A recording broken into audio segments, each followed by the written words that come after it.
There we go. Mike is hot. Welcome back, ladies and gentlemen, to Uncontained Multitude. My name is Meg. My name is Jeremy. Jeremy just told me something crazy that I literally can't say out loud, but that was crazy. We've been doing... A lot of stuff has been happening in our lives since we last recorded. Also, really true. We went on another hiatus, only for a week, but we keep doing this. Oh, I think the amount of times we've actually recorded on schedule is probably like 50% of the time. We don't take this too seriously, so I think our main job is having fun. And playing outside with our friends. And drinking alcohol. Copious amounts. Yeah. Which it's been summertime, so we have been. Yeah. It's been awesome. Yeah. Unfortunately, it means we've been having to take a couple days off. There's definitely been a few, at least one or two, where we have scheduled it for the next week because we were like hungover that day. Oh, for sure. For sure. That's been an event that happens. Sometimes we like scheduled it for a Saturday and then we all went out on a Friday night and woke up hung tits and said, guys, let's not. I believe that's good for us and our spirits. We don't have a grind set here. We're not really about that. And I think that's just who we are. I think if we had a grind set mentality for this podcast, it would not have lasted nearly as long as it had. If we cared about it too much, it would have... No, I actually don't care about this at all, and I'm actually embarrassed about it. I don't talk about it with others. I don't try to share it. I don't want to go viral. This is just like my little secret.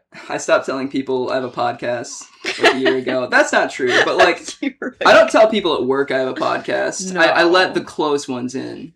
Like I don't tell people about the podcast till like the third date. You know what I mean? Like it's really under wraps. After you've already hooked up and moved in together, then you let them know they have a podcast, and that's usually where things fall apart. Yeah. So the relationship ends. Yeah. So you really gotta be careful. They've already met your parents. They already moved in. Proposed. Like you're engaged to be married. So there's something I should tell you. I have this podcast. So there's this podcast. So there's this podcast, and I'm on it. And it's me. How's your Pride Month going, Jeremy?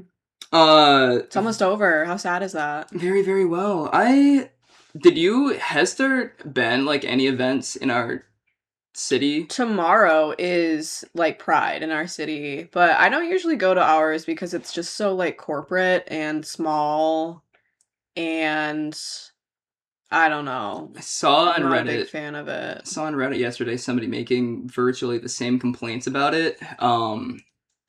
Because it's like the main street that they closed down is full of the super corporate stuff. Like they're literally selling you like home security protection on the street. Oh, like, and there's like a bunch of cops that like hang around and stuff. So it's just like a weird environment. Yeah. I appreciated it when I was younger for sure, because it's like, oh, you're like a baby gay, and Pride is just like, it's fun to go to and like be around gay people. But it's not my thing. I think if I lived somewhere else, I'd be more into Pride. I'll probably have like a night out at the gay bar, and that will be my Pride celebration. I hear about other cities' Prides, and they do stuff like poetry readings and like... Yeah, that sounds beautiful. Live music. It's a bit smaller. Maybe even not. It's just not corporate at all. We just have booths where you can buy stuff, and there is like a drag show, and that's like the whole thing. And the booths that you can buy stuff, it's like stolen in AI art, literally. Yeah, literally. So that's our slop Pride. We're not even like a big city, so I don't quite understand how. I don't know why it is like that. I really don't. Especially because we do have a decent amount of like cool like queer businesses and stuff around, but for some reason like they don't get to lead this. I don't know what happened there. Yeah, it's pretty faceless because it's corporations like sponsoring and running the whole thing. I think you even have to pay to enter. Not from what I remember. Okay. But it's possible. I have kind of a bad memory. Maybe I also it is years, a wristband thing. I don't know. Maybe. But speaking of gay slop, we can use that as our segue unless you have more to chat about. I have like one more thing to chat about. Go for it. Have you been keeping up? Gay slop. The gay slop. Have you been keeping up with the World Cup? No, and I knew you were gonna ask me that. No, I haven't. Why? Because I'm a man. I just had a vibe. I don't know. I opened the door and my first thought was, damn, the World Cup's going on, and I don't know shit about that. Right now, I think France is playing Norway, and I'm very sad that I'm going to have to miss it for the podcast. But those are the sacrifices you make for this podcast that we're very serious about. Did you ever play soccer as a kid? Yeah, and I was really bad at it. Oh, actually. Too. I was really good at running. I was really bad at kicking the ball, though. So I would be the first to get to the ball, and everyone gets so excited, and then I would just fumble. I'd fumble as fuck. Okay, I have the ball. What are you going to do with it? Not shit, probably. Not shit. Yeah. It's scary to have the ball. It really is. It's very scary to have the ball. All eyes are on you. I played up until, like, 9th grade, too. Like, I wasn't just, like, I didn't just drop in for, like, a year. Like, I played soccer, but No, but here's the thing. I could have been good at soccer, but I missed the formative years, because I played from when I was, like, 6 till I was, like, 10. And then for a couple years, I stopped doing soccer so I could do competitive cheerleading instead. And those middle school years are very formative, because that's when you, like, either decide you're actually going to be good at something or not. And I was gone those couple years. And, like, a lot of people, like, on my team before I left, they went to, like, do, like, soccer camp and, like, club teams and stuff. I did cheerleading, and then I came back in, like, 8th grade or whatever the fuck, and I was like, damn, you guys started caring about this when I was gone, and I didn't. So then I wasn't. Then after 9th grade, I was like, I don't want to do this anymore. Skill gap is too high. I can't possibly catch up. Yeah, that reminds me. And then I did debate club instead. That's kind of awesome. I don't think we had a debate club. We had a quiz team. Where you did, like, we had, like, a trivia. Oh. Like, a trivia club, basically. Sorry. Yeah. And I wasn't on it. Quiz Bowl, yeah. I wasn't on it because it was lame, but apparently we were kind of good.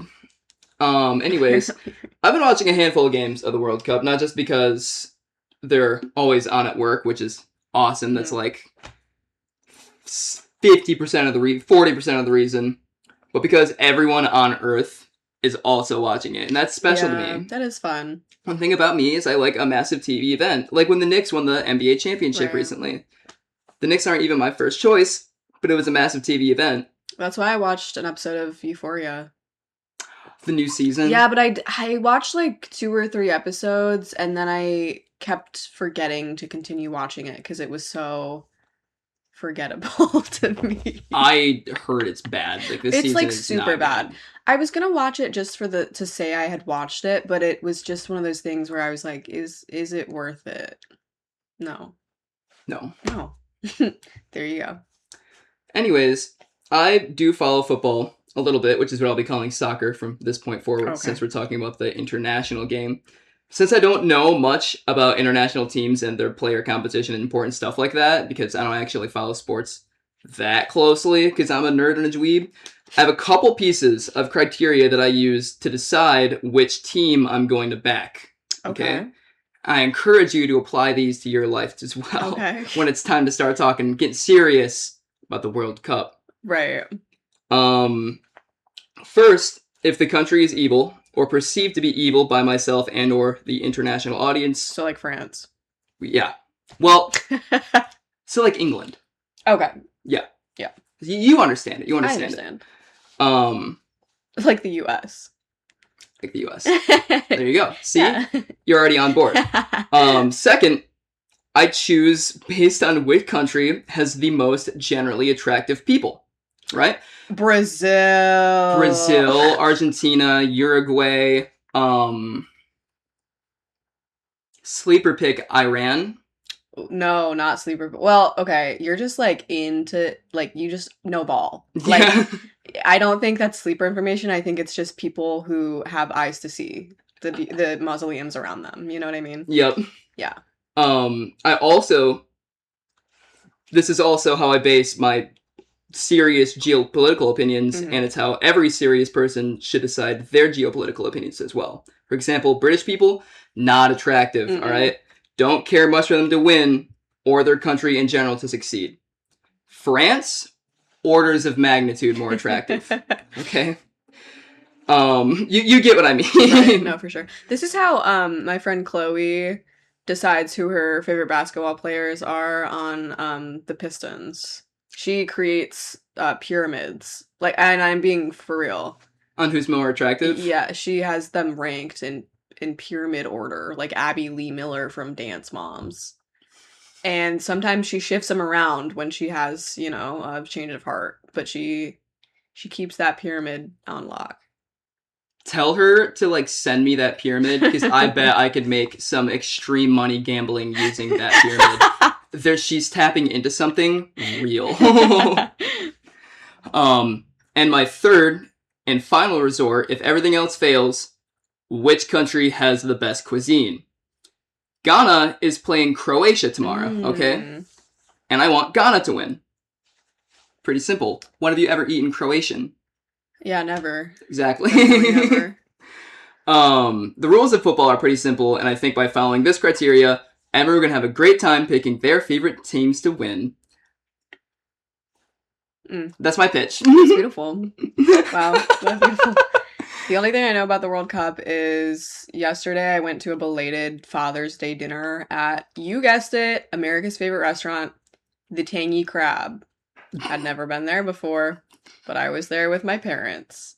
And my dad told me that for one of the games that was hosted here in Boston, it was, I believe, Scotland was the team playing. They're all hosted here. Oh, are they? Oh, yeah. Oh, I know that. But anyway, it was in Boston. Yeah.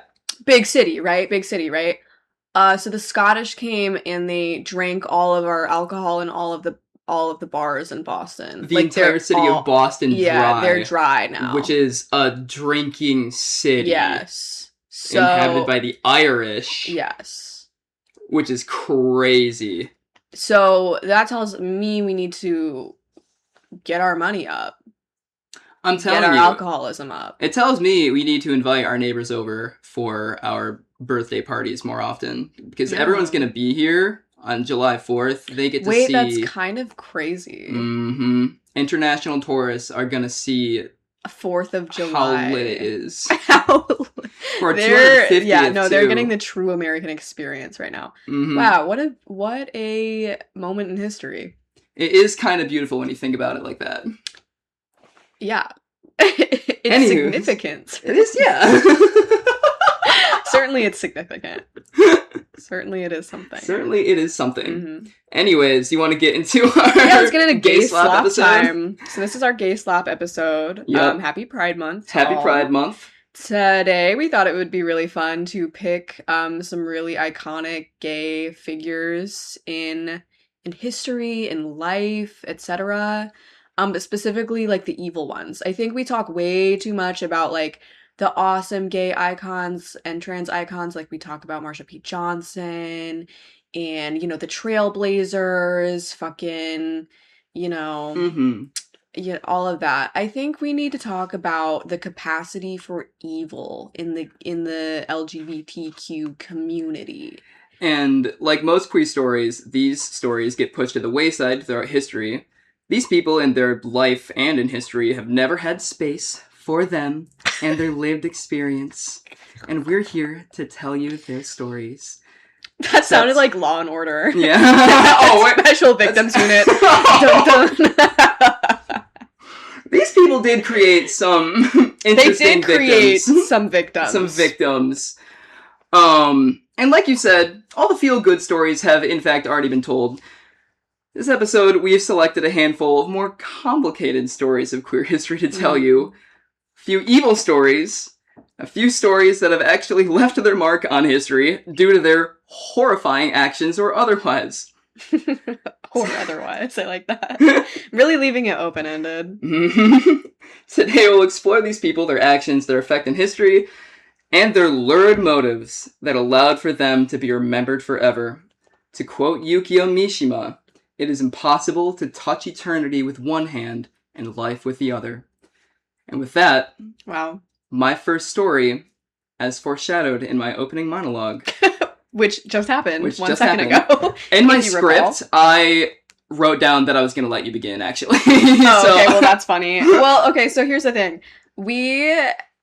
When we set up episodes, we're extremely vague. We're like, okay, this is the topic. And then, like, 2 hours before we record, there's usually a message where it's like, okay, this is what I'm talking about today. Right? So Jeremy sends me one of those earlier. He's like, these are the 2 people I'm going to be talking about. And I was like, 2? Are you serious? I only have 1. And then I was gonna add a second, but then I, like, really got into my 1, and things just, like, kept popping up that, like, I just couldn't stop. So I have 1 that is very thoroughly, researched, I guess. I don't even like to call it research, but, you know. Really excited for this, guys. So anyway, but Jeremy has 2, so we're gonna do, like, a sandwich vibe. Like, Jeremy's gonna do 1, I'm gonna do 1, and then Jeremy's gonna close us out. So, Jeremy, I'm sorry to fuck up your little script this way, but this is what's happening, so. It's okay. This is how life works. This is how it's... Tough titties, man. Tough titties, man. Keep talking. This story is about my unironic favorite queer POC author, Yukio Mishima. Shout out. The quick and dirty on this guy is that he is an author that grew up officially closeted homosexual in imperial and post-war Japan. He's a name you may have heard of, as he's seen somewhat of a popular resurgence lately among a few influencers. This is somewhat, comorbid with the general rise of, 1, the self-help industry. More on that in a second. And 2, general right-wing politics. Asking for a friend, what years would be the post-imperial period in Japan? So, I'll tell you right now, his life, he was born in 1925, and he died in 1970. Okay, heard this. So, like, directly post-war would be, more on that later. But my friend thanks you. Yeah. Many of these nascent right-wing self-help icons, like Jordan Peterson, allude to him due to his writings on, stoic, self-assured, will-to-power beliefs. PewDiePie, of PewDiePie fame, really loves this guy. Yeah, that's never a good sign if PewDiePie, like, loves you, dude. PewDiePie's veneration of this guy is one of several reasons why we now, in general, broadly consider PewDiePie to be right-wing. Right. Maybe you haven't heard of this, that's okay, because you're outside of PewDiePie's circle. Yeah. That's awesome, that's where you want to be, but this guy and his reverence for Yukio Mishima is one of the reasons that we consider PewDiePie to be right-wing. When you out yourself because your favorite gay icon is, like, that's so crazy, like, I don't know. Is there a better gay icon? I mean... Anyways, PewDiePie has made several videos on him and his bizarre Nietzschean vitalist death cult philosophy, which is what he's mostly known for to normies. Yukio Mishima, not PewDiePie. Sort of PewDiePie, but we just went over that. But before all that, he was a prolific and influential writer. Still is. Popular even in his own time. And before all that, he was just a boy. Born... Yeah, let's humanize him. He was just a boy. He was just a boy. And Hitler was just an artist. I shouldn't have said that. I retract that. Not an incorrect thought to hold on to. That's why we're having this episode in the first place. Anyways, born in 1925 in Tokyo, his family was relatively wealthy and important, holding positions in government ministries. And growing up, he was a bookish child. He got great marks in school, but that wasn't particularly what his parents wanted. His father wanted Mishima to be a large, strong, masculine man, emblematic of the imperial Japanese society they lived within. He was like, please, son, like, do not be a chud. Like, I'm just begging you. Mm-hmm. So he would be like 10 years old in 1935. Mm-hmm. This is when Japan is actively committing atrocities in China. Right. So just to give you a little bit more context of the world that Mishima is currently 10 years old in. Okay. As he grew older, he was often bullied for being such a small, pale guy, which, by the way, I might bring this up a few more times, but I need to say this early on so that the audience understands that everything I'm about to say about this man comes with this asterisk. Yukio Mishima was small.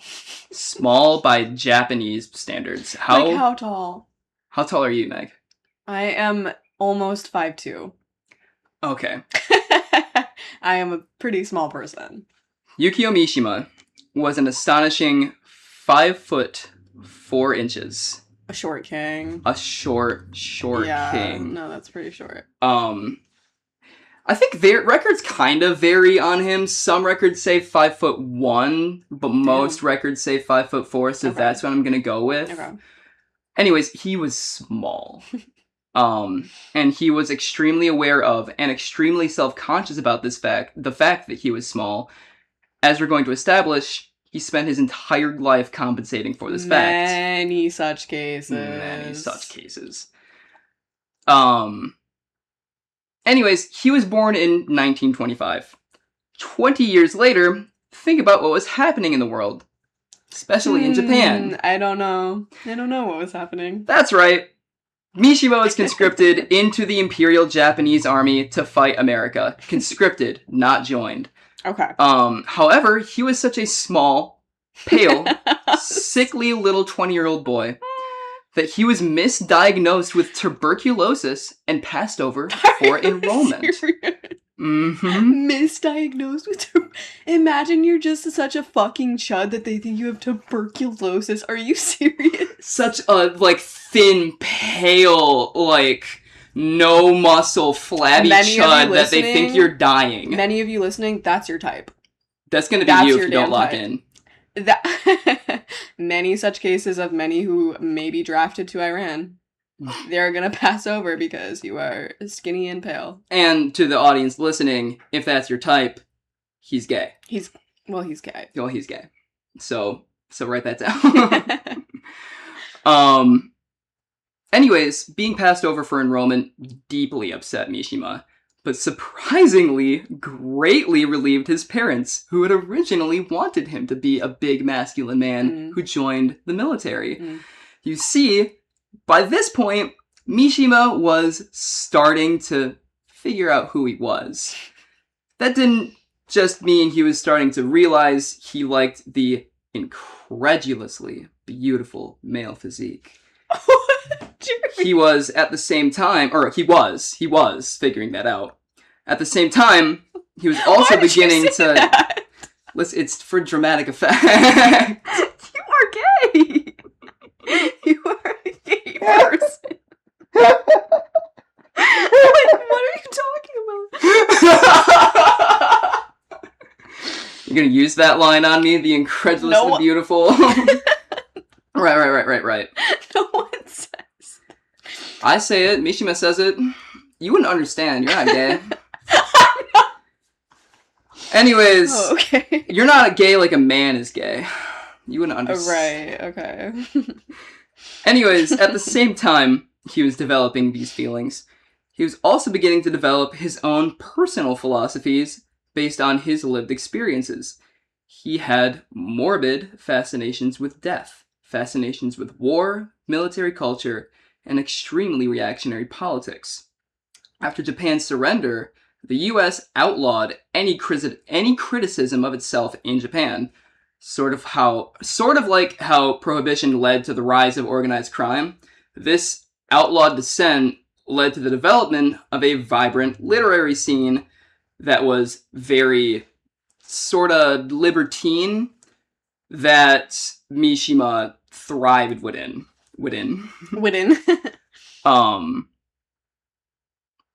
He had already written a handful of stories, essays, and the likes, and submitted them to literary journals, but in 1949, he published Confessions of a Mask. Earnestly, one of my favorite books ever.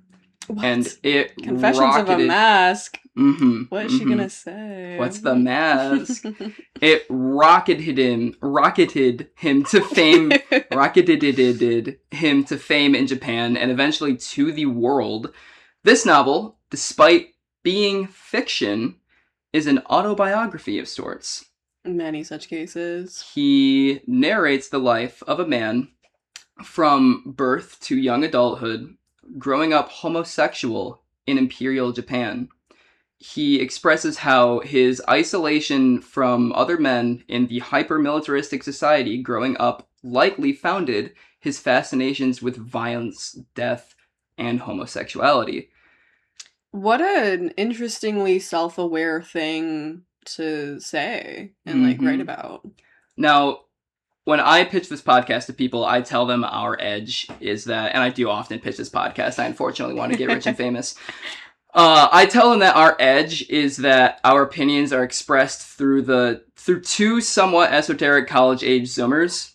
So, keeping in line with this, I'm going to tell you what this book means to me and why I like it so much. And when did you first read it? I would have been 21. Okay. 21, that's important. Confessions of a Mask, like many other books by queer authors, is a coming-of-age story that details the common stuff expressed in these kinds of stories. How badly he sometimes wants to die, the dread of responsibility and its conflict with what he knows to be his true self, how he acts on his fantasies, and how these fantasies and visceral experiences are the only escape from the hellish pressure of life, particularly life in Imperial Japan. The character in the book was complicated because Mishima recognized he was complicated. He was self-aware in that way, like you mentioned. The character clung to tradition and virulent reactionary politics just like Mishima did, despite knowing it conflicted violently with who he really was. I find gay stories fascinating, I really do. They're all like coming-of-age stories, but they happen later in life, so you're much older and wiser and a little more lucidly aware of what you're going through and why you're feeling. Like, more in touch with your own emotions, if that makes sense, and more able to write about these experiences. I relate to Mishima a lot, truly. Let me pause, let me get to that. You know what I want to say, bro. Yeah, I know. Because he so descriptively and horrifyingly put to words what it's like to be a man when it's hard to be a man. I once read an article completely unrelated to being a man or being gay that described how if you ask someone who can walk normally how to walk, they'd be like, just put one foot in front of the other. If you ask someone who's been in a car accident and had to relearn how to walk, they'd be able to write you a book on how exactly a person is supposed to move each muscle in order to walk. The point of this analogy is we get the most in-depth experience and the most helpful advice from people who are actually bad at the thing they're giving advice on because they've had to experience every complication involved in the action. Oh, that is how Mishima writes about being a man, like how he had to relearn to walk. Does that make sense? That's, beautiful. Confessions of a Mask is truly an eye-opening book. Yeah. I recommend it to everyone. Yeah, okay. Anyways, enough about this book. Back to Mishima himself. The older he got, the more gay and more fascist he became. Let's not lose grip of who we're talking about here. Let's not humanize him any further. Right. That was plenty. That was plenty. Yeah, that was enough. America had a tight grip around Japan during this time. And, we rewrote their entire constitution. We stripped their entire ability to have a military, pretty much. And write their own laws, etc., etc. We dictated their entire foreign policy, their entire culture, based on how we wanted Japan to act because we whooped their ass and dropped the sun on them twice. Not to mention the internment camps. We did a lot of horrible things to Japanese people and Japanese society. Yeah. And Mishima saw this as Japanese people being neutered and feminized. His ethno-nationalist views saw the Japanese people as destined to be a warrior society that subjugates others and cultivates power simply for power's sake. Oh, and he was still obsessed with death. Death and violence was in his fantasies in Confessions of a Mask and in real life. I found an excerpt that provides the perfect example. You're gonna love this. Perfect. I wonder if Freud ever wrote about this guy. I don't think they existed during the same times. Remember, Mishima...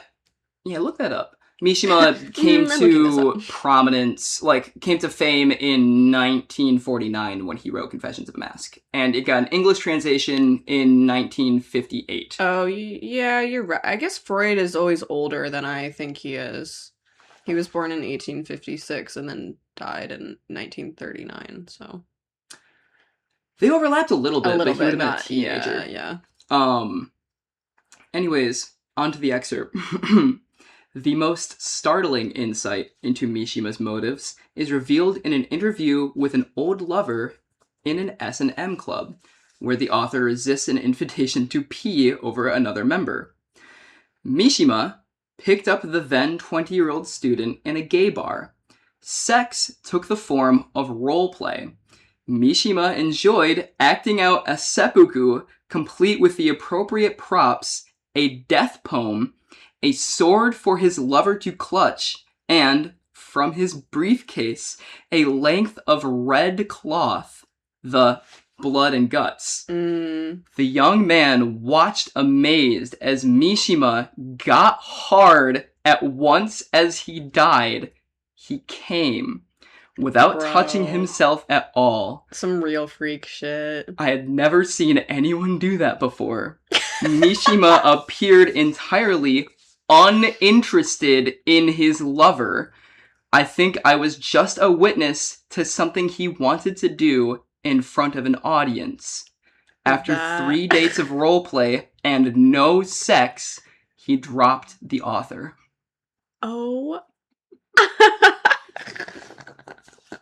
Just to give you a little insight into his mind, the audience at home can form their own opinions on what Freud would think about that. It is very little clear. Homework for everybody. After the episode, let's all do a little writing about from Freud's perspective. You know. In the mid to late 60s, Mishima was at the height of his powers.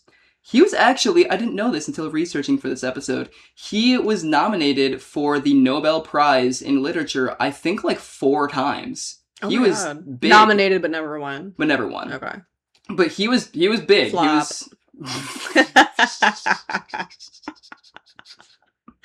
Low-key, though, I would have won. Anyways, he even had a wife he could pretend to love, and 2 children. Many such cases. So he was settled into his life as a husband, his lavender marriage, a parent, and a very successful writer in his lavender marriage that he was still very clearly sneaking out to gay bars and abusing. And being gay. Yeah, and being gay. But he was not at all interested in normalcy and never was, and knew this from a young age. He was interested in Japanese hyper-nationalism. And while he worked as a writer, he simultaneously founded a private militia of far-right college students named Tate no Kai, which translates to Shield Society. And you're not ready for this, Meg. Okay. On November 25th, 1970... Mishima stormed the headquarters. Mishima with Tate no Kai. So a bunch of college kids. Stormed the headquarters of the Japan Self-Defense Forces, which is all the army that America allowed them to have at this point. They tied up the commanding officers, preparing to deliver a speech to the soldiers stationed there. Their main objective was to rouse the soldiers stationed there into committing a military coup, overthrowing the Japanese government and reinstating the Japanese emperor into power. Damn, dude. He wanted to restore Japanese society to pre-World War II, like, Imperial Japan. Wow. That's what he longed for. Wow. He loved Imperial Japan. And he was doing it, you know? Like, many people think things, but do they do them? No. He was out there doing it. He was really doing it. The soldiers became extremely angry at the speech, and as a response, Mishima began ranting about how the Japanese military has forgotten the spirit of the samurai. This obviously pissed the soldiers off even more, and they basically booed him off the stage. Damn. A boo is a powerful thing. There's some really Wait, cool... okay, but didn't he tie someone up? Now they're just booing him? Like, I feel like that, like, requires an escalation above just booing. I don't think they knew that he had tied their commanding officers up yet. Okay. I will say, though, the speech itself had a lot of pictures taken of it that are, like, so full of aura. Oh my god. Like, he dressed up in a military uniform. That vest, like, yeah, it's fitted. He looks extremely fascist. Very tasteful. Oh my god, the fucking, like, trapezoid shape he has going on. Mm-hmm. Dear listener, he's fitted the fuck up. He's fitted the fuck up. He's got that shit on.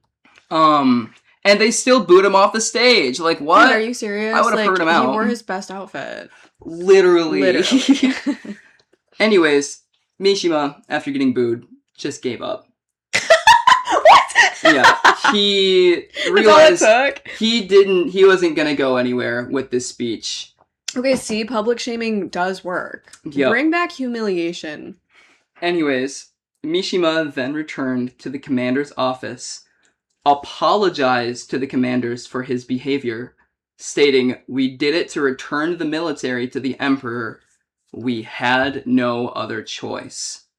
Right. Untied them, and then finally, and again, you're not ready for this, Mishima took out a sword and stabbed himself in the stomach to commit ritual seppuku. His twink boyfriend, Morita, then awkwardly attempted to cut his head off with another sword. Stop. It took 3 attempts. Stop. Gay people can't do anything.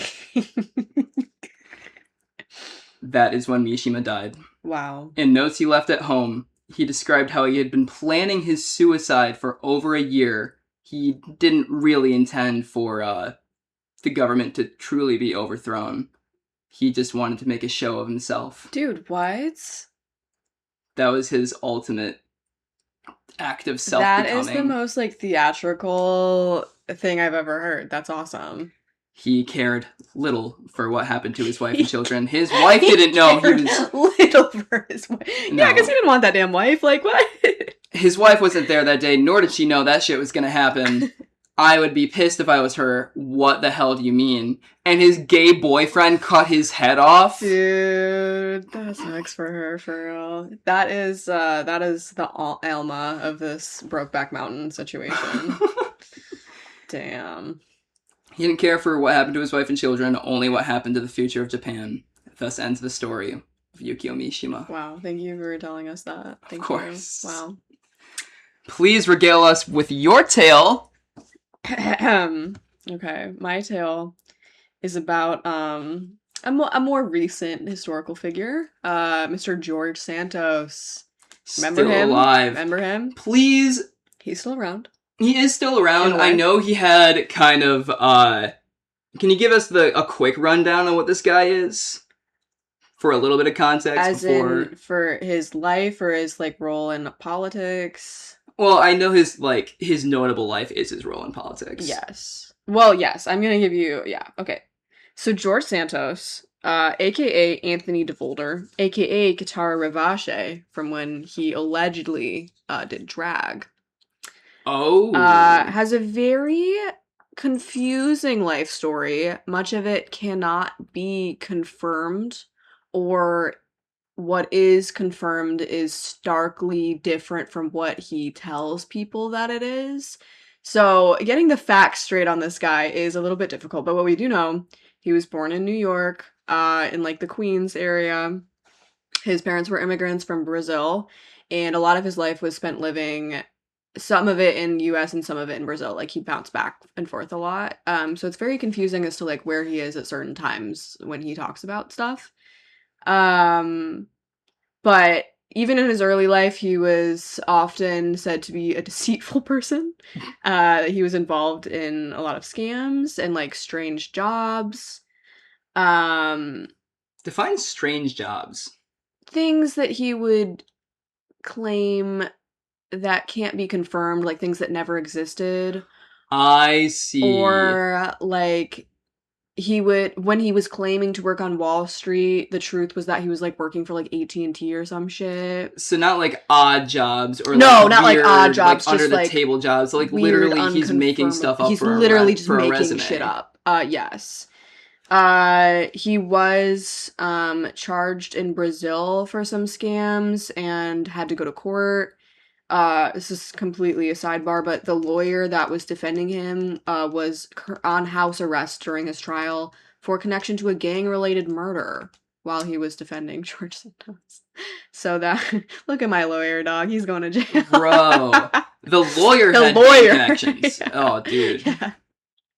But no, I'm kind of obsessed with George Santos after doing all of this. He lies about just like literally everything, even when there's like literally nothing to be gained from the lie. A lot of people, especially like politicians, will like lie or embellish because it's like gonna get them somewhere. Uh-huh. George Santos just seems to be like a pathological liar. Like he just says whatever and like fabricates stories that like have details to them.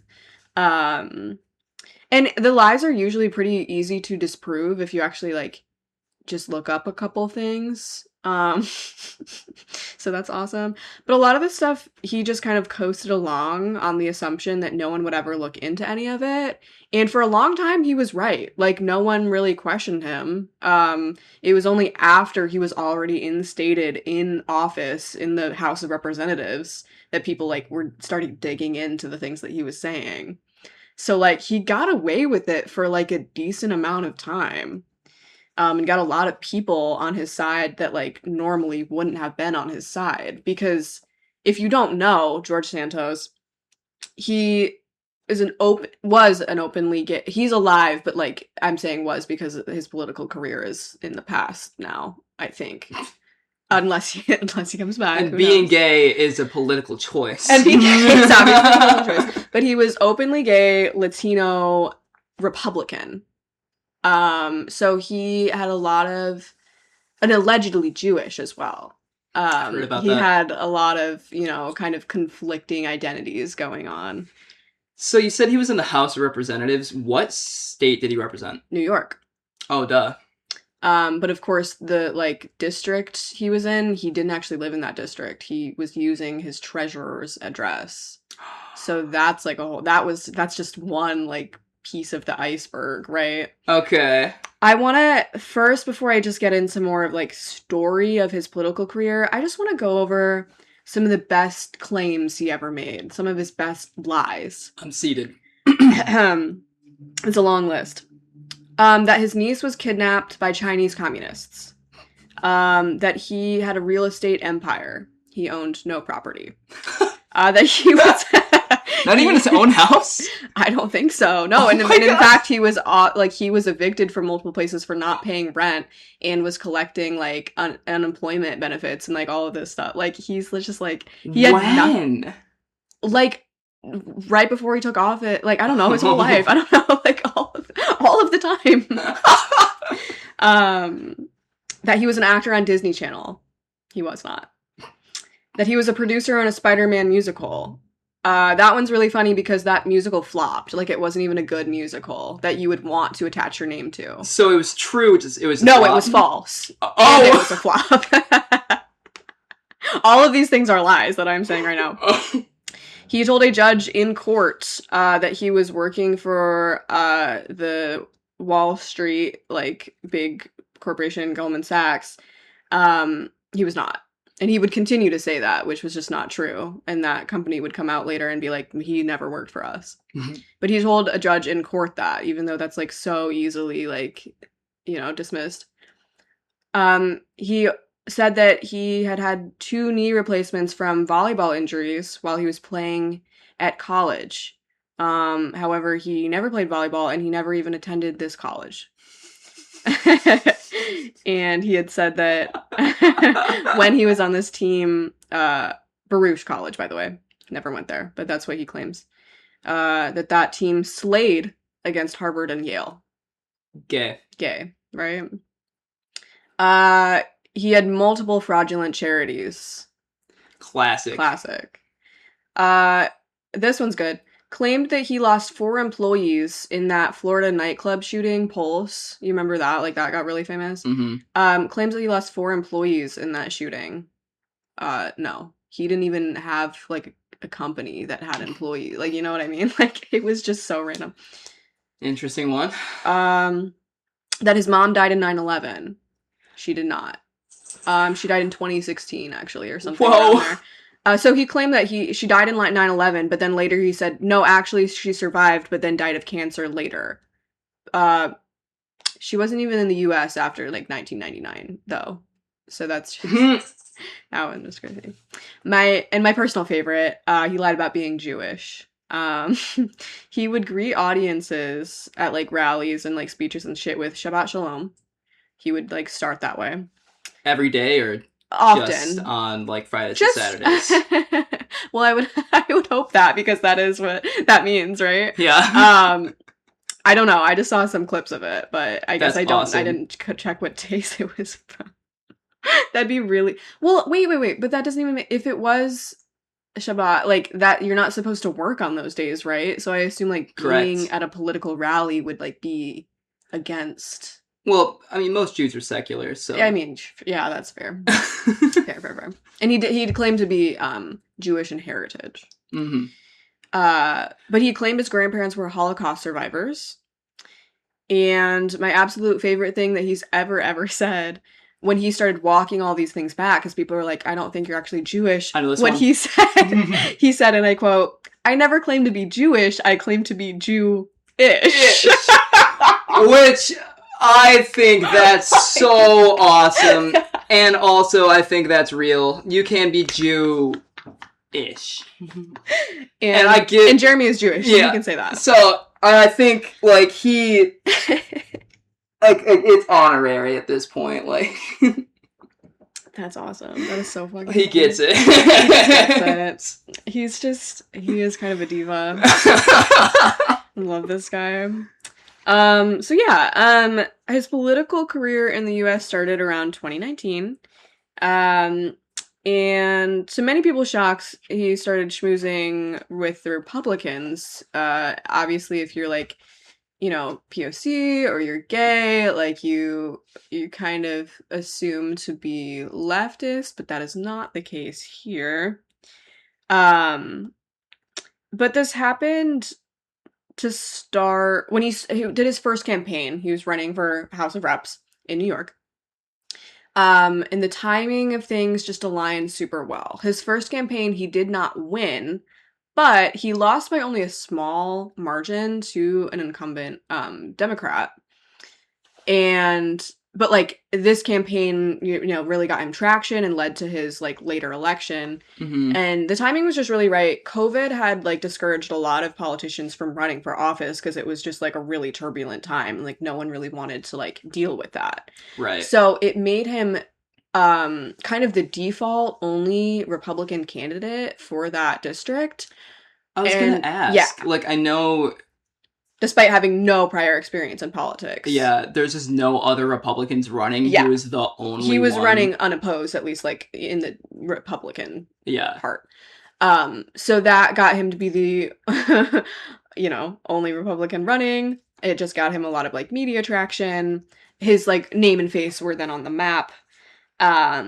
He did... and as I said, he did not live in the district that he was running for, which was awesome. he immediately was lying about how much money he was raising. He was claiming to be raising a lot more money than he actually was reporting. I think that's also a classic. I think that happens pretty often. Yeah. It does. Well, it does, but the thing he was saying, I think he was getting like 6 figures in donations when he was actually getting like 4 figures or something, if I remember right. Oh. So it was like big like differences. A lot of people, you know, emphasize, but like he was just straight up like saying whatever.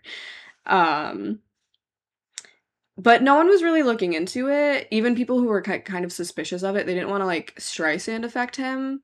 They didn't want to like catapult him further into like the spotlight. So everyone was just like, whatever, he didn't win, he'll go away. Let's just ignore it. Right. So that didn't happen. Do you have any details on like what like he was what policies he was running on? What did he say he was going to do? Don't. That's a really good question, though. I know he was appealing to a lot of voter bases because he could cover so many different, you know, types of demographics. Yeah, because he was Latino, he was gay, he was allegedly Jewish, and he could, but he was like Republican and like schmoozy. He had the personality he projected is very affluent and like rich. So then he was appealing to that sort of person as well, and he was obviously appealing to Republicans by being Republican and being, you know, kind of inflammatory Republican, like using like just like a lot of buzzwords. And I'm sure he's not very like well read, so he doesn't have like a fully thought out unique policy proposal for anything. No, he would kind of just regurgitate. Right. Yeah. Yeah, he would just kind of like look at what other Republicans are saying and just repeat that. Exactly. Well, and it's funny that you say he seemed uneducated because that is true. He lied about going to college completely. He doesn't have a degree of any kind. He has a GED, and that is his highest level of education. Did he graduate high school? No. His highest level of education is a GED. And he claimed he went to Baruch, I don't even know how you say it, whatever college. He did not. This is almost kind of Hope Corps, you guys. If he just scammed his way to the top. Anyone can make it, apparently. You can just lie on your resume. Yeah. Start lying on your resume. If George Santos can get all the way into Congress this way, you can get that job at Aldi's. Like, you're good, dude. Literally. Yeah. When he lost this first election, he did not take it well. He wanted a recount. There are videos of him yelling and screaming. He claimed sabotage due to homophobia and was just... So that was a card he liked to pull, too. Like, he had the gay thing always in his back pocket. Like, he didn't run on pro-gay policies. In fact, sometimes he would support anti-gay legislation, which was awesome. But he would pull it out when necessary, like when he would lose or something, or like people like starting accusing him of stuff, he'd be like, well, you guys are just homophobic and you don't want to see a successful Latino gay Republican make it. I have 2 questions. Yes. He's really Latino, right? Yes. Okay. So his parents are actually Brazilian. Okay. That is for real. How often did he play the like racism card? I think that it seemed he played much less than the gay card because... Interesting. I think Republicans in this period started to be more okay with gayness than they were with immigrants and, you know, Latino. So, like, through his Republican lens, it was a better idea to be gay and accuse others of homophobia than to be not white. Yeah, well, I mean, one of his biggest, like, allies in politics became Donald Trump. And so it wasn't really in his favor to really push the Latino identity, even though obviously he was, like, visibly not white. But to, like, really push that probably would have put him in a bad lens with, like, Donald Trump and his supporters. So when necessary, he would pull the gay card, but less the race card, yeah. Interesting observations. Yeah. And so this was happening around 2020. So he made a big speech on January 5th of 2021 claiming that his election was also stolen because Donald Trump had just been claiming that his election was stolen. So, awesome. Yeah, awesome. It's pretty awesome. But that takes us to his second congressional run. This is the one that he won. But there was a lot of fraud going on. Funding would come from organizations that didn't exist, or it would come from people who hadn't actually pledged. I think one of them was his relative, and they claimed that this relative, I think it was like maybe a cousin or something, had claimed like a few $1,000s, and then that guy was like, I never pledged that. So like even like people close to him, like they were like scamming.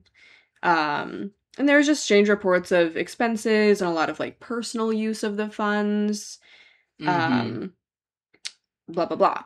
But again, he was the only Republican running in this election. And also his district had just got redrawn to include a more like Republican base. So he won due to these circumstances and a lot less of his like actual merits. Due to gerrymandering. Due to literal gerrymandering. No way. Yeah. But even his own team, seeing his like weird fraud stuff going on, were like, please don't do this, please step down, please whatever, and he did not.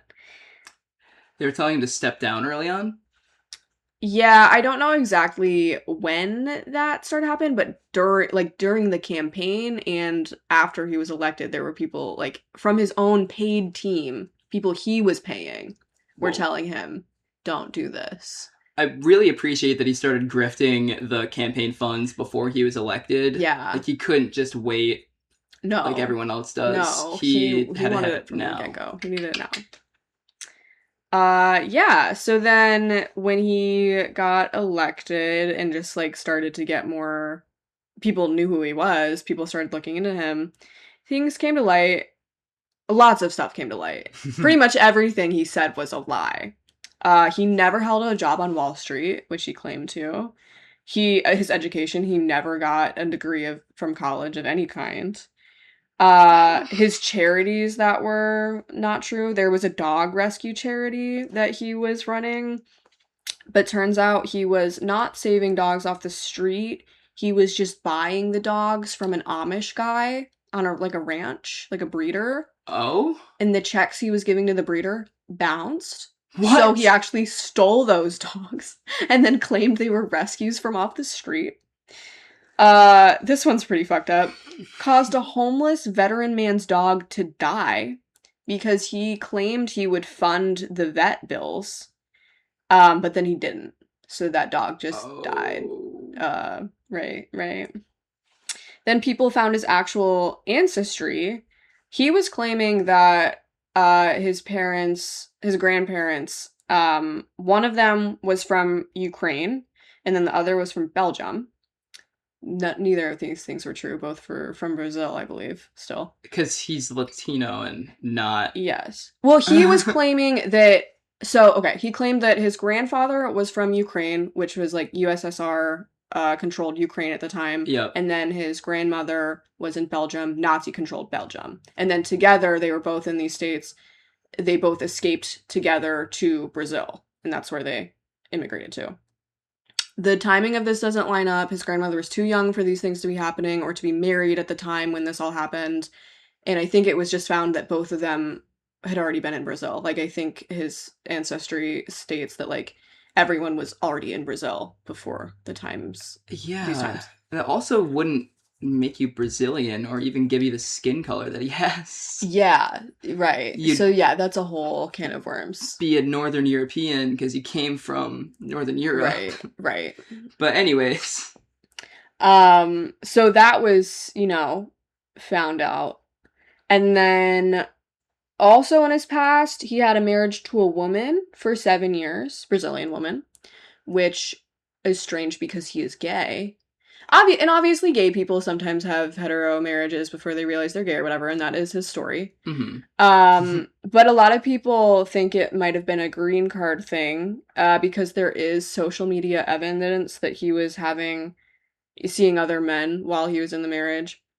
There's That's even awesome. they found an invite on his Facebook to a proposal party because he was proposing to his boyfriend. So while he was married to this Brazilian woman. In Brazil or in America? He was in America. She was Brazilian. I don't know if I assume she was probably living in the U.S. because they were married. That's why people think it was a green card thing. Okay. Yeah. So this absolutely would have had to been what time do you think? This was, I think, around like 20. I want to say like 2010. I didn't write down the date, but it was like early 2010s. So like only a handful of like New England states had gay marriage. Yeah, that's actually a great point. That gay marriage was not yet legalized. So yeah. Yeah, generally no one knows where his money came from because he contributed. Because I mean, his real life is that he grew up poor in Queens. You know, like and he in his adult life was not able to pay his rent. He was collecting unemployment benefits. He was evicted from multiple places. But somehow he contributed $700K to his own campaign. And every time anyone asked about it, he'd be like, well, here's where it didn't come from. And then he'd say some buzzwords about like China and shit.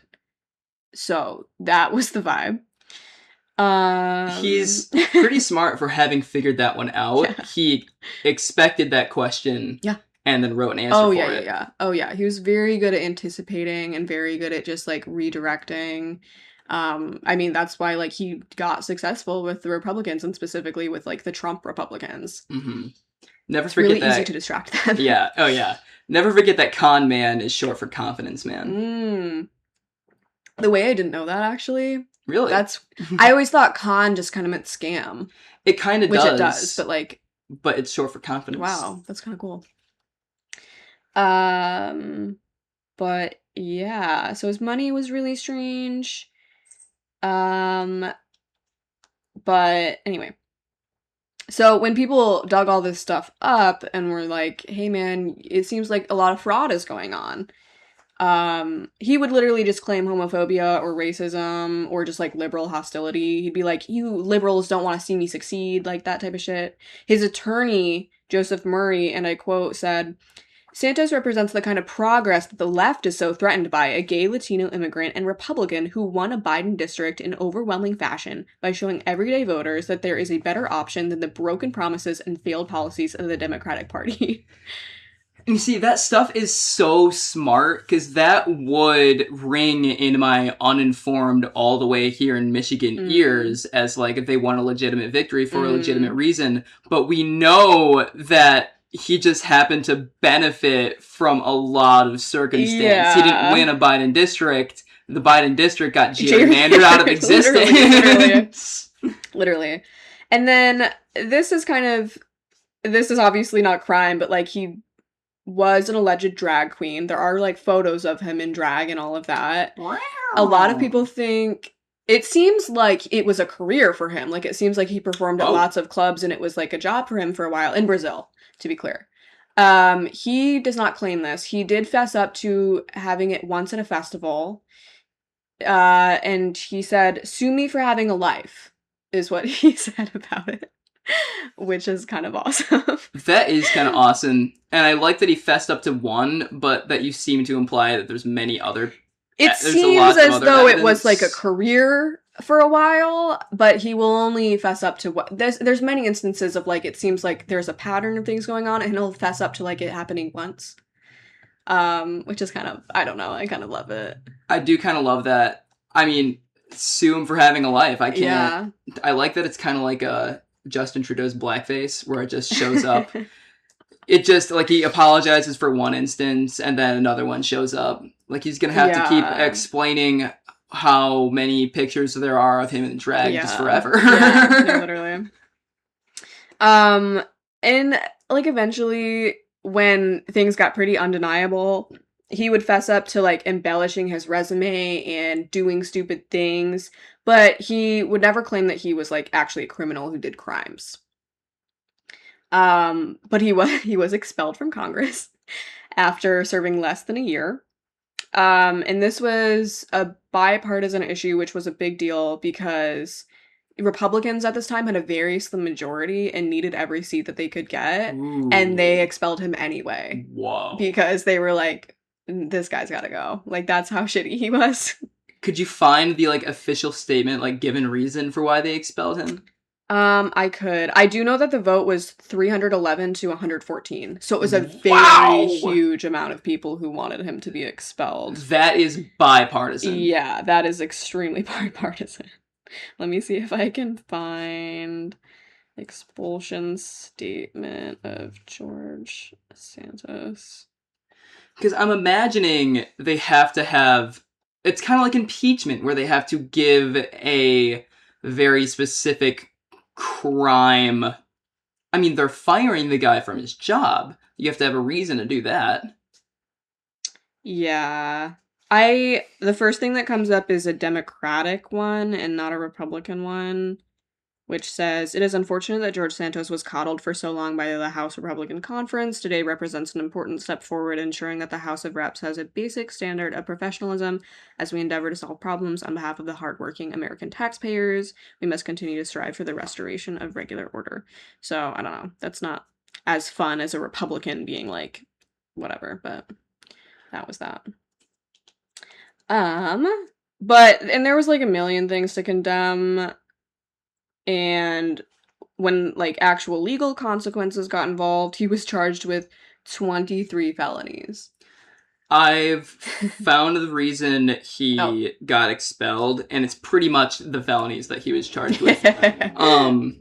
Following a blistering House Ethics Committee report and federal indictments that revealed he blatantly stole from his campaign, fabricated his personal and professional biography, and defrauded donors. So essentially it looks like the charges that he's being indicted with in your story currently of fraud are what officially was the official reason that everyone decided to kick him off. Yeah. So yeah, and he kept claiming he was never going to plead guilty because he didn't think he was guilty, but then he did. He pled guilty in August 2024. Whoa. And he was sentenced to over 7 years of prison. Whoa! Which is a pretty harsh sentence. And the judge said he gave him such a harsh sentence because he thought he was not remorseful of his actions. Which, yeah, I mean, he kind of wasn't. So he started serving that sentence in a minimum security prison, and that started in July 2025, so about a year ago. But he was only there for a few months, because in October of 2025, Donald Trump commuted his sentence immediately. He said, get him out of prison, and he immediately was out of prison. Because him and, there's a lot of pressure from Marjorie Taylor Greene as well, who was, like, his bestie. Classic. his fruit fly. That was his... That is fucking crazy. But Donald Trump and his allies were all just like, he was like falsely accused, and like the left, you know, the liberals, it was just all of that. It was all of that. They'd spun it into something that it wasn't, because much like his attorney's statement on how he won New York by giving the people an alternative that they can believe in, you know, Trump said that he was unfairly accused of and like prosecuted for being the demographics. Even though he literally pled guilty. Even though he pled guilty. Which in like our courts means, okay, you definitely did it. You said that you did it. Yeah. So pleading, it's, Oh, did he take a plea deal or did he plead guilty? Because you kind of always plead guilty or plead not guilty unless you take a plea deal, because your lawyer has to ask, okay, like, what are you actually guilty of, and how much time do you deserve for doing this? That is so. This says pleaded guilty. I wrote pled guilty. I just looked it up. He said pleaded guilty. So he definitely got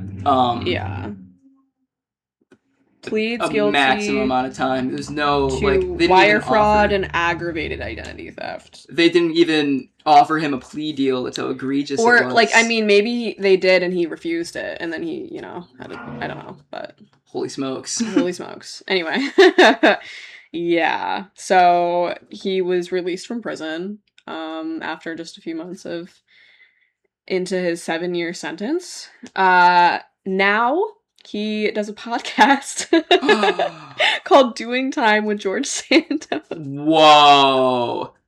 And I didn't get to watch any full episodes, but I was like scrolling through and just kind of like watching some clips. There's some really good stuff in there. I kind of am probably going to check it out more later. There's one pretty recent one that's called Hot or Not, Ranking the Hottest and Fuggliest in Congress. That's awesome. Imagine you're in Congress and then you're doing hottest and fuggliest. I appreciate that he's still gay.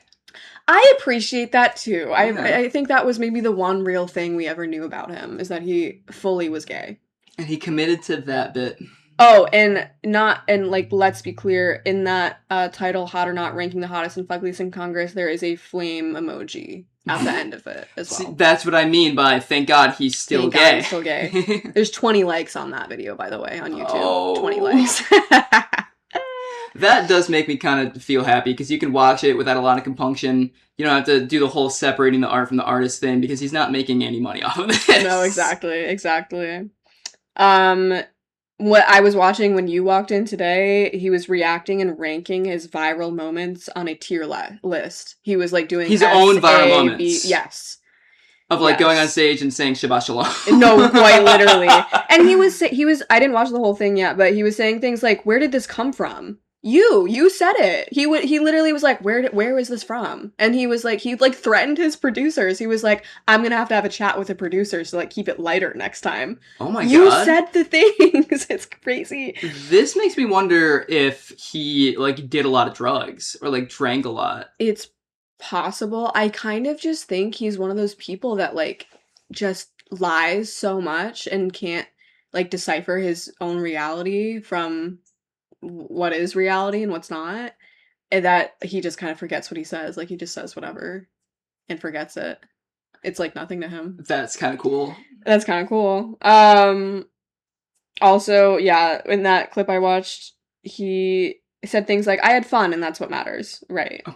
He also compared that being told to sit in the back row of Congress during his investigations before he got expelled. He compared being told to sit in the back to Rosa Parks on the bus. So that's... Whoa. Yeah, pretty crazy. This guy has a complicated relationship with his identity, it seems. The only uncomplicated relationship he seems to have, ironically, is with the fact that he's gay.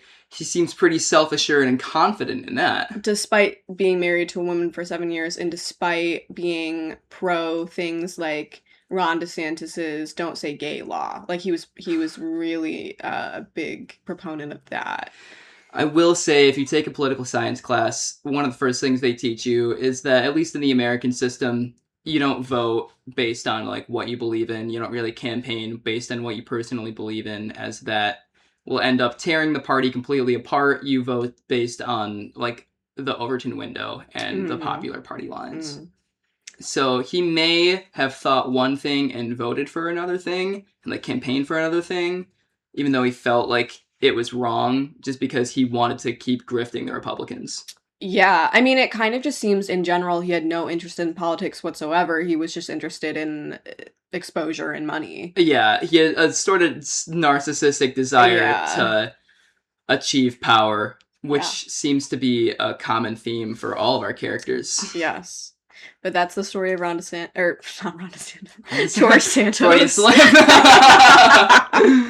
I'm kind of obsessed with him. He's a diva. He is a diva.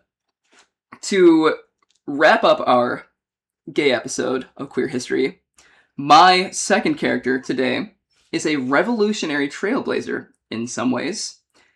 She was a champion of women's rights. Sorry, I have to get back into the flow of reading a script.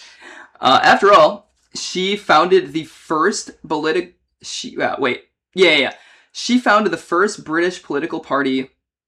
Hold on. She was the first woman to found a British political party. Okay. All the way back in 1923, which is not exactly a great year for women's rights. Especially for women rumored to be of a homosexual nature. Right. In other ways, she was quite the opposite of a champion of women's rights. This is because the first British political party founded by a woman was, in fact, the British Fascist Party. Perfect. This is the story of Rotha Lintorn-Orman. Wow. Rotha Lintorn-Orman was born in 1895 to a moderately wealthy military family heavily involved with the machinations of British imperialism. Around this time, they are getting heavily involved in the British Raj, so their colony in India, and exporting lots and lots of every good you could possibly imagine. It's making Britain boatloads of money, and her family was involved in... Her dad was a military engineer, so literally the infrastructure that they were building in the British Raj for themselves and for the colony. You get what I mean. And such as the colonial idea of power for power's sake and civilizing missions were instilled in her throughout her early life. Having grown up in a very prosperous time in British history, she was a woman of means who was encouraged to pursue her passions. These passions were limited, but better than most places in the world during this time. So, at the age of 10, it's 1905. And as such, she went on to found the British Girl Scouts based on the American Boy Scouts. She said women should be evil too. Yeah. Let's tie some knots and let's get evil. At least the first, iteration of the British Girl Scouts. It has had a couple changes in form since then, but this is the first form in which a form of British Girl Scouts ever existed. She founded that when she was a kid? She was about a teenager. Okay. Yeah. Remember, her parents are pretty wealthy. You're right. She wrote a manifesto for the Girl Scouts of Britain, as there was a manifesto for the Boy Scouts of America. Kind of like a declaration of intent or something like that. Yeah.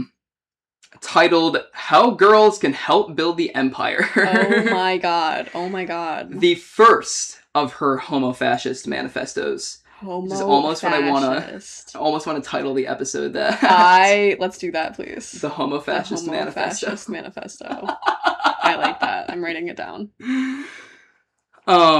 Because of her experience in outdoorsiness and, general leadership skills and simple competence and connections, and also the general need for bodies on the battlefield, in 1916, she was shipped off to mainland Europe to be an ambulance driver in World War I. I think she fought, sources say the Eastern... I think she just fought Germany. I'm pretty sure. Anyways, she was shipped off to be an ambulance driver, which was one of, 2 jobs women were allowed to have on the battlefield. It was, that or being a nurse. This is where little Rotha discovered herself. You see, throughout history, lesbians have flocked to the very particular position of ambulance driver. This so much so that this position became sort of a place you can go to meet other lesbians, and the reputation for this exploded in gay circles. I'm about to break my leg so I can cruise. Cruising in ambulances? Who's picking me up, girl? That is awesome. That's uncharted territory. I think it's more so all the ambulance drivers. I think you have to be Will I not interact with an ambulance driver? I guess, yeah. Right. Anyways, all I know is that she was stationed in a camp in mainland Europe, and a lot of gay stuff went down in this camp. Many such cases. Instead of having her conservative British Empire politics get in the way of her desires, she embraced them and thrived. Queen. Absolute queen. Diva. Diva. It's very important to show you what she looks like, because she... picture in your mind what she looks like. Gay. Well, really gay. Picture the first homo-fascist lesbian. Yes, I am. Because you're imagining I'm imagining Miss Trenchbull. Oh my god, she looks evil as fuck, and she's serving hard. She's wearing 2 jackets, a big ass belt, hair swooped over. She has like a Justin Bieber swoop. Oh my god. Oh my god, her eyes are evil. There is something so, like, cartoon movie about her. She looks like she's, like, in Minions. You know? Oh my god. That's awesome. We'll include this picture, but she's serving hard. She's got her hand on her hip like a giant leather belt. She looks fascist. Yeah. She looks fascist. That is awesome. Her stint in the war ended unceremoniously in 1917 because she caught malaria, which sent her back to England. After recovering, she joined the Red Cross, where she had a documented relationship with the woman who leads the women's branch of the police service. I believe she was recovering in London. Her cop wife. Wow. She got everything she ever wanted. I don't know how long that relationship lasted, but I do know that she settled down, living out a quiet and successful life, and at age 28, she caught wind of some political intrigue occurring in Italy at the time. Oh, perfect. I'm referring, of course, to Mussolini's 1922 March on Rome. Of course. Of course. Of course. What else? She officially appreciated two things about it. Its fervent anti-communism and its nationalism. She was a card-carrying member of the British Conservative Party and felt very, very strongly against any sort of left-wing ideology. More on that later. Personally, though, my personal opinion, as a homosexual, I believe she took a fascination with the simple aesthetics of Italy's fascism. Really? Which were, if you don't know, Mussolini wasn't really good at, like, governing his country. Right. But what he was really good at is aura farming. His art was magnificent. And it's a little sad. It was a little too magnificent because the art of futurism, some people don't like it for very valid critiques. I'm not an artist, nor do I have an art degree of any kind. I like it based on what I see. I think futurism is amazing. We don't do futurism and have not done futurism, the style of art, for 100 years because it's so, like, symbiotic with fascism and it's Mussolini. Tied to Italian fascism. My favorite piece is Profilo Continuum, which you're just gonna love. I like how many pictures you're showing me this episode. I like that we don't do visual episodes, so we just show each other stuff and no one else can see it. Everyone at home, Google Profilo Continuo. It's like an interactive episode. So what I can tell you is that it's a bust of Mussolini's head moving 360 degrees constantly. Futurism was all about movement and capturing movement in a static piece of art. However, what I'm going to show you right now is, in fact, a butt plug. Oh, that's a butt plug. Yeah, that is a butt plug. If you look closely, you can see Mussolini's features and how it's moving. Can. He's shaking his head 360 degrees really fast. Right. To the untrained eye who doesn't know. I didn't know shit about the use of art here. That's very interesting to me. Aesthetics are very important to fascism. Yeah, they are. Very important to how people get pulled into fascism in the first place. This lesbian, she just, like, fucked with the art. That's what I'm saying. I think, like, it's not confirmed that's why, but I think she was a little... Queen just needed to, like, go to the museum, maybe. Literally. Well, during her time, I think she was enthralled by the uniforms and military precision and pomp and circumstance of British colonialism. Think about the redcoats and their fancy uniforms riding on horses. I think she was a lesbian. I think she was absolutely sexually attracted to, like, military regalia. Wow. And militarism, like, straight up. I think she was not attracted to Mussolini's, but was attracted to, like, sexually attracted to the concept of a militaristic society. Bro, and your cop wife wasn't enough? Like, come on, don't be greedy. Literally. Anyways, she was really afraid of the Labour Party's growing influence. By the way, Britain currently right now, I'm sure you know this, but Britain currently right now has a pretty similar two-party system. They have Labour and Conservatives, usually called the Tories. But Labour wasn't really, it was a growing thing back in the early 1920s. And also the world was going through the roaring 20s right now, but we'll get to the Great Depression. She was really afraid of the Labour Party's growing influence, and because she detested communism, the British Fascisti was born among her and some simple compatriots, some buddies, and they did do a little bit of campaigning, and this is simply its beginnings. It had very, very humble beginnings. It never got too big around this period. Her ideals, though, were more oriented towards a conservative reactionary vision of Britain instead of... If you don't know this, which you shouldn't, but Mussolini's original vision for fascism was more socialist than people think. It in a complicated way. It would take it takes books to explain what the hell was going on in that man's mind. But it was more socialist than you think. Rotha was having none of that. People who read her Homofascist Manifestos described it as her real Homofascist Manifestos.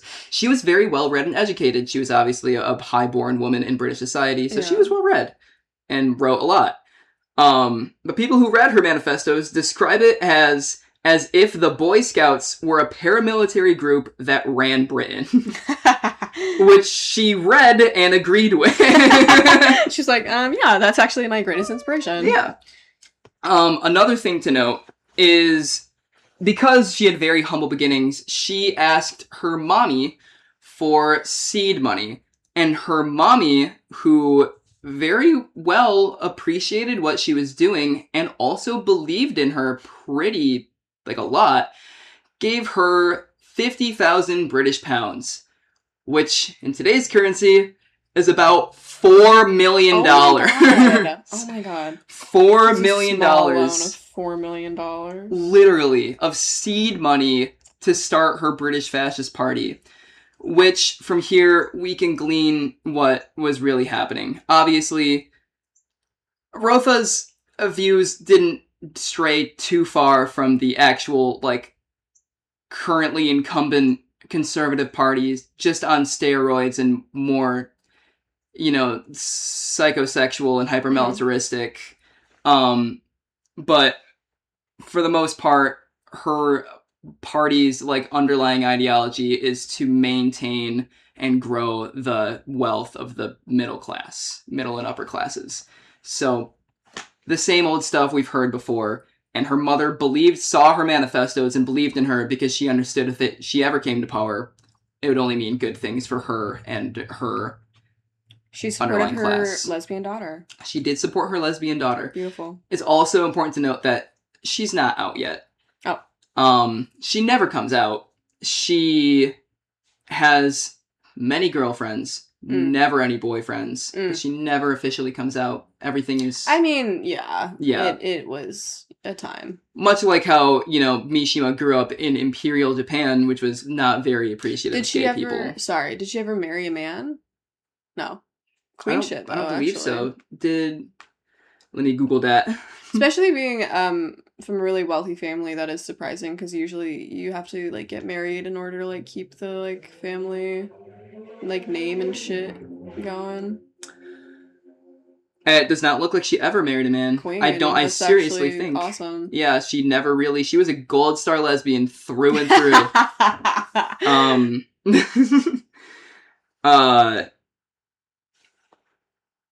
But just, yeah, you get what I mean. Despite the, outward declaration that they're going to, accumulate power in the middle and upper classes for the sake of just maintaining and accumulating their power, she did appreciate that poor people were incredibly easy to manipulate into fascism, though. Wow.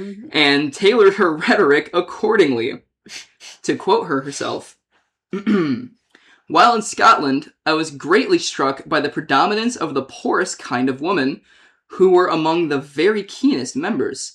She was also very woman-centered. She understood very acutely that women can sometimes, will often take the politics of the man they are married to, and will often, of their own accord, become rather bigoted and conservative when they have children or wealth or something that they simply feel they need to protect. Right. My mom is fuck. Mm-hmm. And she played into this. She was very smart. She played into this very well. Anyways, predominance of who are the very keenest members to this, to my mind, is due to two things. The wearing of uniform by all members who can afford to do so, thus doing away with class distinction, remember that, and the fact that the kitchen meetings are held everywhere, especially in the poorest parts of the city. So remember, she did get a $4 million small loan. She is starting to grow her fascist party. It's getting pretty big and popular here, especially among the poorer classes.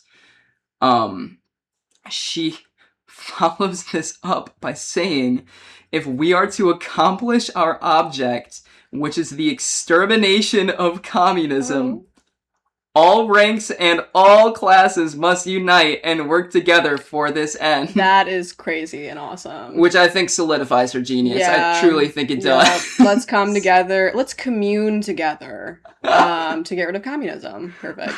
Yes.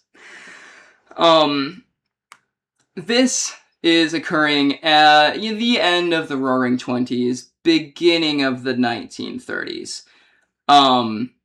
Which she did have a peak of power. It's starting to wane.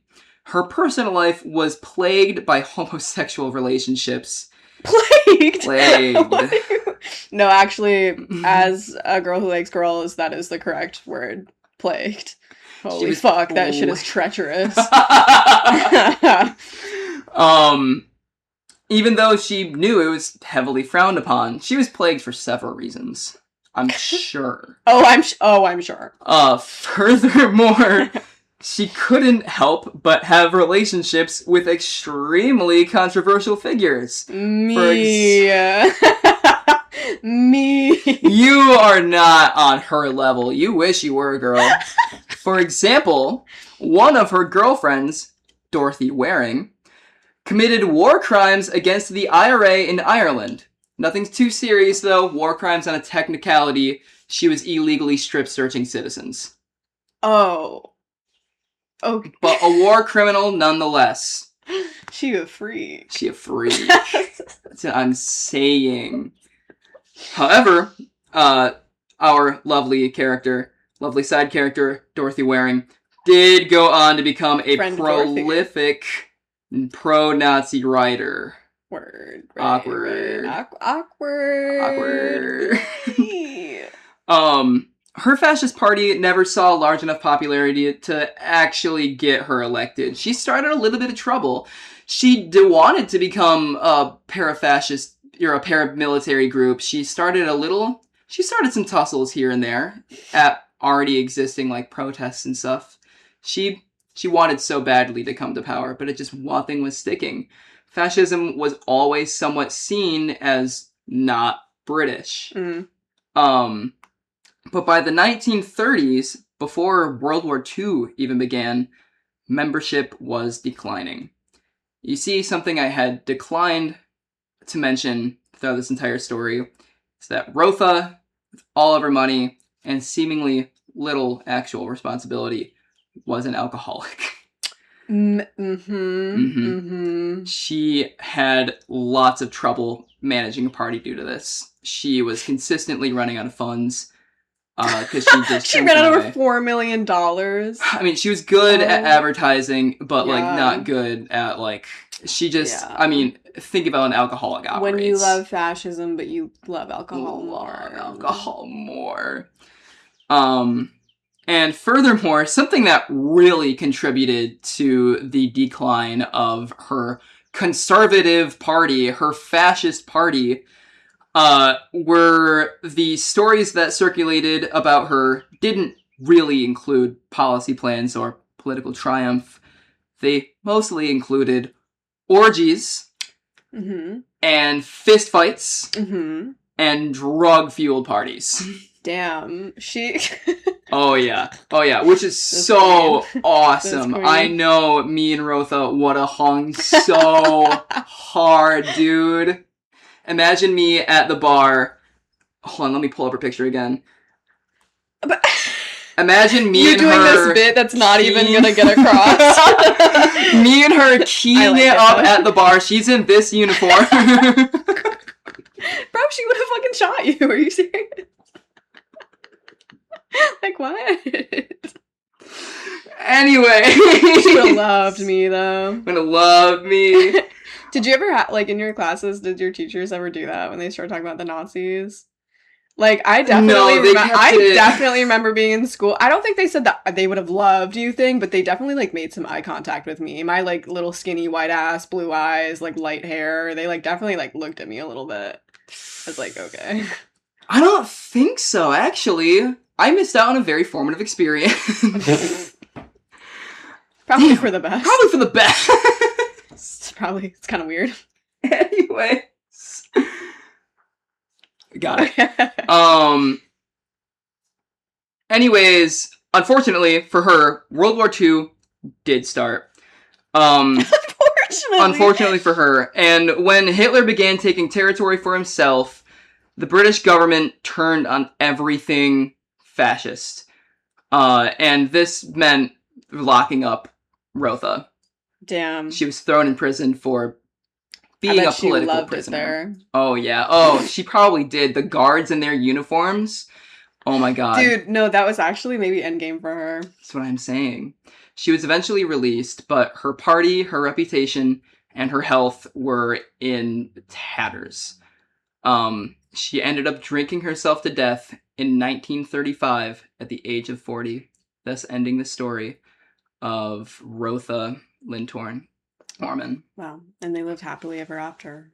Something that... She died. And that's what, yeah, she lived happily ever after. Something that I've noticed between my two characters, at least, is that they sort of appealed to authoritarianism despite indulging in their homosexuality.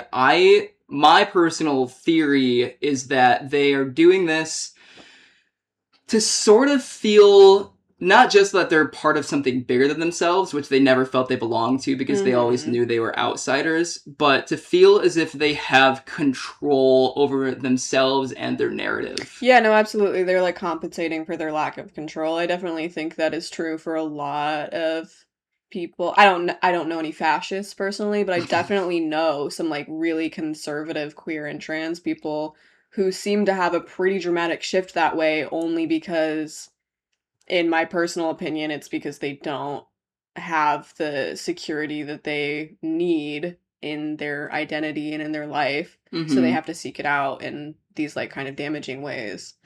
Which I would argue is something pretty similar to what George Santos was doing, except for he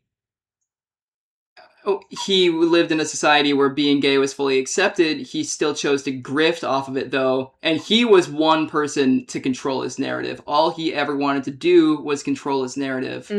He was obviously a compulsive liar, but and get money, but money. Like even more important. Yeah, he was maybe the only one who could use it to profit off of our right. Theory. Yeah, the only one of our stories who didn't have to hide it, despite all three of ours were right wing. Like, part of right-wing parties. Yeah. That's interesting. Well, yeah. Well, I think that concludes our episode here. Gay episode. Yep. Hope y'all enjoyed. This is very long. Very interesting one. If you stuck till the end, thank you. Shout out. You can find us on social media at Uncontained Multitudes on various platforms. Not that many. We really only have Instagram, I guess. Yeah, well, we had email attached to our Instagram, which no one has emailed yet. You can email us. Please email us. We'll talk to you. You can leave us a review. Do whatever. Yep. All right. I've been Meg. I've been Jeremy. See you later, alligator. In a while, crocodile.